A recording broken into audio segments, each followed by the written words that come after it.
لڑکی کا رشتہ دیکھنا، لڑکے کا رشتہ دیکھنا، اس وقت سے لے کر ولیمے کی دعوت ختم ہونے تک کوئی عمل اللہ کو راضی کرنے کے واسطے نہیں ہوتا۔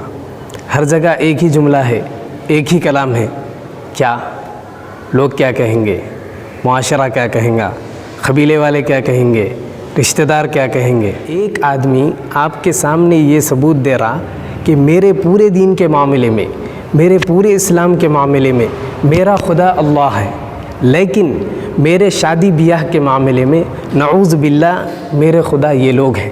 یہ لوگ ناراض نہ ہو جائے، اللہ ناراض ہو جائے بات کی بات ہے، 4 نمازاں پڑھ لے کے، 4 نفل عمرے کر لے کے اللہ کو میں چکمہ دیتا ہوں، مگر میری شادی کا معاملہ ہے، میرے اسٹیٹس کا معاملہ ہے، میری رشتہ داری کا معاملہ ہے، میرے بزنس کا معاملہ ہے، ایسی شادیوں میں جا کے آپ اس کو مبارکبادی دے رہے ہیں، ایسی شادیوں میں آپ شرکت کر رہے ہیں۔ آج آپ کسی کو پوچھو بھائی شادی رسول اللہ صلی اللہ علیہ وسلم کے طریقے پہ کرو، جب آپ لڑکی کو دیکھنے چلے جاتے، قاضی کو بلاؤ، نکاح پڑھا کے گھر کو لا لو، تو فوری کیا بولتے ہیں؟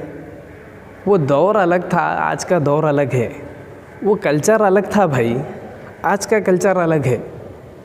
رسول اللہ صلی اللہ علیہ وسلم کے مہمان کہاں تھے؟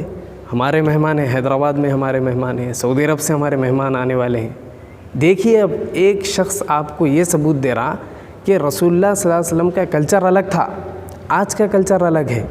رسول اللہ صلی اللہ علیہ وسلم کی سنت کے مطابق شادی کرنے کی ضرورت کیا ہے بھائی؟ سماج کا طریقہ زندہ ہے، ایسے شخص کی شادیوں میں آپ شرکت کر رہے ہیں۔